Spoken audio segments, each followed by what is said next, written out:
सबसे पहले आप हमारे YouTube चैनल को सब्सक्राइब करें और बेल आइकॉन को प्रेस करें। हाय, मैं हूं Sanjay Goyal, CA Sanjay Goyal from Excel educational institute Raipur. और हमारे साथ है गौरव जैन, जो कि राजनांदगांव से 100 किलोमीटर दूर एक छोटे से जगह मानपुर से आए हैं। स्कूलिंग उनकी वहीं हुई है, हिंदी मीडियम में। और यहाँ पर वो सीए का कोर्स ज्वाइन करने के लिए आए थे। सीए फाउंडेशन की उन्होंने नवंबर के एग्ज़ाम दी और इन्होंने सीए की उस सीए फाउंडेशन के एग्ज़ाम में ऑल इंडिया रैंक 22 हासिल करके अपने परिवार का नाम रोशन किया है और नेचुरल हमारे कोचिंग का भी नाम रोशन किया है। तो उनसे हम बातचीत करते हैं कि और उनकी क्या खासियत रही इस रिज़ल्ट में, उस पर बात करते हैं और फोकस करने की कोशिश करते हैं और कुछ कोशिश करते हैं सीखने की कि हम आगे जो बच्चे सीए फाउंडेशन दे रहे हैं उनको क्या और ध्यान रखना चाहिए। तो मैं गौरव तुम्हारा स्वागत करता हूं और बहुत बहुत बधाई देता हूं सबसे पहले तो कि तुमने ऑल इंडिया में आज 50 रैंक जो निकलती उसमें 22 रैंक आपने हासिल की। तो सबसे पहले तो ये बताओ गौरव कि तुम मानपुर से आए हो, जो कि यहाँ से करीब करीब राजनांदगांव से 100 किलोमीटर अंदर है। तो वहाँ से रायपुर आने का जो डिसीजन तुमने लिया सीए करने के लिए, ये कैसे आया और इतना दूर आके यानी कहाँ से निकाला इस डिसीजन आपने? सर ऐसा है कि मानपुर से तो मेरी मम्मी चाहती नहीं कि मैं वहां से कहीं हटूं, सबसे पहली बात तो। अच्छा, हाँ, मतलब होम कि- सिकनेस हाँ, था मम्मी की तरफ मम्मी से? मम्मी का मतलब ऐसा है कि पास में रहे बेटा मेरे। हाँ, हाँ। और मेरी 6 बहन है। हाँ, हाँ। 6 बहनों के बाद मैं सबसे छोटा भाई हूँ। अच्छा अच्छा। और बहुत ज्यादा लाड प्यार से बड़ा हुआ हूँ।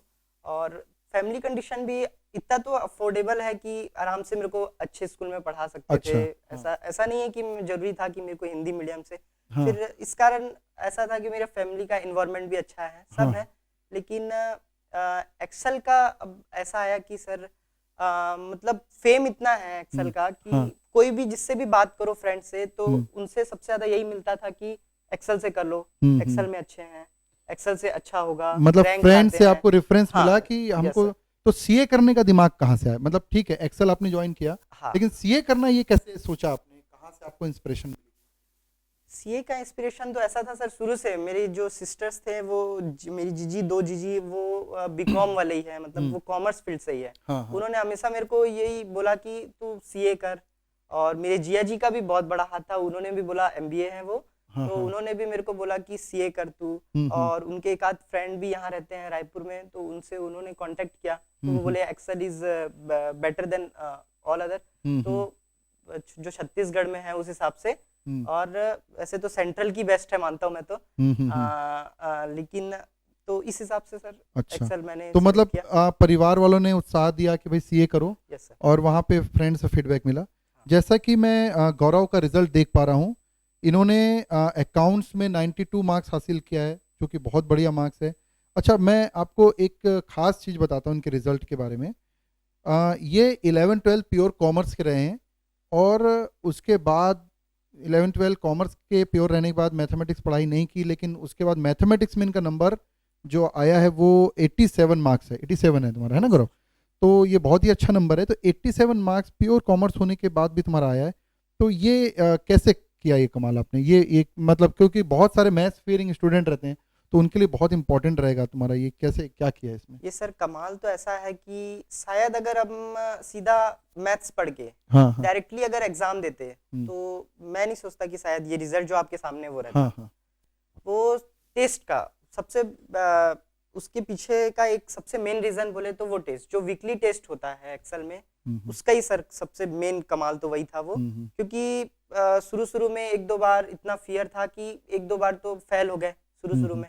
उसके बाद अच्छा, टेस्ट में शुरू में तुम फेल हो गए? फेल हो गया सर। तो उसके बाद से सौरभ सर ने भी बोला कि अब फेल हो रहे हो तो जाके ग्लास देखो और अपने आप को ही 2 झापड़ मार दो। अच्छा। तो उससे तो और ज्यादा मोटिवेट हो गए अंदर से। हाँ। ऐसा इतना तो नहीं होना चाहिए क्योंकि 12th में भी मार्क्स अच्छे थे और 10th में भी सेम मार्क्स थे 94% के आसपास।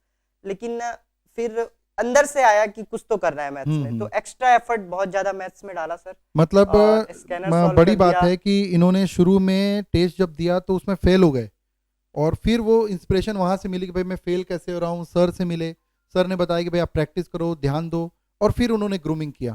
तो बहुत बढ़िया नंबर है तुम्हारा गौरव। और एक मैं देख रहा हूँ तुम्हारा नंबर जो है इसमें बहुत ज़बरदस्त नंबर आया, जो इकोनॉमिक्स प्लस BCK में आए 97 मार्क्स, Yes. तो इसमें केवल 3 नंबर तुम्हारे कम रह गए।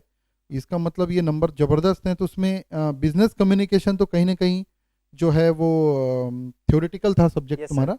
तो इस सब्जेक्ट में क्या मतलब कौन सर ने क्या पढ़ाया आपको और कैसे इसकी तैयारी की? सब बोलते हैं सर कि बिजनेस इकोनॉमिक्स और BCK जो बिजनेस एंड कमर्शियल नॉलेज वो एक थेरिटिकल सब्जेक्ट है, बट मेरा ऐसा मानना है कि जिस हिसाब से हमारी पढ़ाई हुई, अभिषेक सर, संजय सर ने जो पढ़ाया, ऐसा बिल्कुल लगा ही नहीं कि वो थेरिटिकल था। अच्छा। वो इतना प्रैक्टिकली हो गया, उसमें मजा आने लग गया, और जिस सब्जेक्ट में मजा आए फिर वो तो उसका अच्छा, अलग ही इसमें होता है एक सर। इंग्लिश भी है ना आपके इसके साथ? हाँ, लॉ के साथ लॉ इंग्लिश के था साथ सर। इंग्लिश है, तो हाँ। वो इंग्लिश की तैयारी कैसे की है, कैसा क्या रहा इंग्लिश का एक्सपीरियंस तो हमारा? मेरे को कुछ तैयारी करने का जरूरत ही नहीं, मतलब जरूरत तो ऐसा पड़ा, लेकिन मतलब जो अपन पढ़ के आए थे 12th में उस टाइप का ही था। हाँ, हाँ। टेंस तो अच्छा ही था शुरू से, नरेशन भी अच्छा था, वॉइस अच्छा था, अनसीन पैसेज वगैरह अच्छे थे। रही बात आर्टिकल्स वगैरह की, तो उसमें थोड़ा ध्यान दिया, लेकिन बट वो तो टेस्ट आया वगैरह नहीं यहाँ तो- पर टेस्ट वगैरह हाँ। में परफॉर्म किए तुमने हाँ, यहाँ पर? Yes sir. Okay okay. तो इनका टोटल मार्क्स जो है वो 200 टोटल मार्क्स जो है 348 है, और इन्होंने AIR 22 हासिल किया है। अकाउंट्स में भी 92 मार्क्स लेके आए हैं, लॉ में 72 मार्क्स है, मतलब ओवरऑल बहुत इंकरेजिंग मार्क्स है। अभिषेक की मैं अगर आप लोगों को एकदम 2 चीज़ें अगर मैं निकाल के बताऊं जो सीखना चाहिए आने वाले बच्चों को, एक तो ये नॉन मैथमेटिक्स वाले स्टूडेंट थे और मैथ्स में बहुत अच्छा परफॉर्म किया, और दूसरा ये हिंदी मीडियम वाले स्टूडेंट हैं, मतलब 11-12 हिंदी मीडियम से किए, लेकिन CA ज्वाइन करने के बाद CA फाउंडेशन में इन्होंने इंग्लिश मीडियम ऑप्ट किया, और उसके बाद भी इन्होंने इतना बढ़िया परफॉर्म किया। तो उन स्टूडेंट्स के लिए मैं बोलना चाहूँगा जो हिंदी मीडियम से आते हैं और एक इंग्लिश से फियर रहती है उनको कि भाई इंग्लिश में हम कर पाएंगे कि नहीं, क्योंकि ऑप्शन तो दोनों है, CA में हिंदी में भी दे सकते हो, बट इन्होंने फोर्सफुली इंग्लिश को ऑप्ट किया। तुमने पूरा इंग्लिश में किया मेरे ख्याल से ना, और बहुत अच्छे मार्क्स लेके ऑल इंडिया में रैंक और जगह बनाई। तो एक और चीज़ पूछना चाहूँगा गौरव तुमसे मैं, कि जो बच्चे हिंदी मीडियम से आते हैं, तो क्या CA लाइन में आने पर उनको ये डरना चाहिए, या उनको क्या करना चाहिए जिससे कि 11-12 में क्या ध्यान रखें जिससे कि अगर भले हिंदी मीडियम में है तो भी CA में उनको तकलीफ ना जाए? ये एक बहुत बड़ा क्वेश्चन रहता मेन है। चीज तो डरना नहीं चाहिए, समझना चाहिए। अगर समझ जाए तो फिर लैंग्वेज का कुछ वही नहीं रहता सर। नहीं, कई बच्चों को लेकिन फिर भी इंग्लिश में डर लगता है कि सर ये समझ भी नहीं आई, तो क्या एक पर्टिकुलरली क्या करें वो या 11-12 में कुछ मानसिकता बना के चलें? मेन एटमॉस्फेयर से आता है सर। आप ऐसा करो कि चारों तरफ जो आपका है उसमें ज्यादा से ज्यादा इंग्लिश डालने का कोशिश करो। अच्छा, जैसे जो कि अपन मोबाइल अगर यूज कर रहे हैं, हाँ। तो उसमें भी जितना हो सके अपन इंग्लिश करो। हाँ हाँ। जो भी चीज इंग्लिश न्यूज़पेपर पढ़ो। इंग्लिश न्यूज़पेपर पढ़ो। न्यूज़ ये सब सुन मैं रहे हैं करता तो हूँ सर, छोटा छोटा। अच्छा। जैसे मैं न्यूज भी सुनता हूँ, तो भले मेरे को 50% समझ आए, तो लेकिन मैं इंग्लिश आज तक न्यूज़- नहीं लगाता, रिपब्लिक टीवी लगाता हूँ। ओके ओके, Because बहुत बढ़िया मेरे को बहुत बढ़िया। वो देखो ये चीज़ सीखने लायक है कि आप ज़्यादा से ज़्यादा इंग्लिश के एनवायरनमेंट में रहेंगे तो अपने आप सीखेंगे। भाई आपके पास पेपर आता है, इंग्लिश न्यूज़पेपर मंगा लो, आप न्यूज़ चैनल चालू कर रहे हो तो इंग्लिश में चालू करो, 50% समझ में आएगा, 50 से 55 होगा, 60 होगा। मतलब आप कंफर्टेबल लैंग्वेज में मत रहिए, अपना एनवायरनमेंट को बदलते जाइए।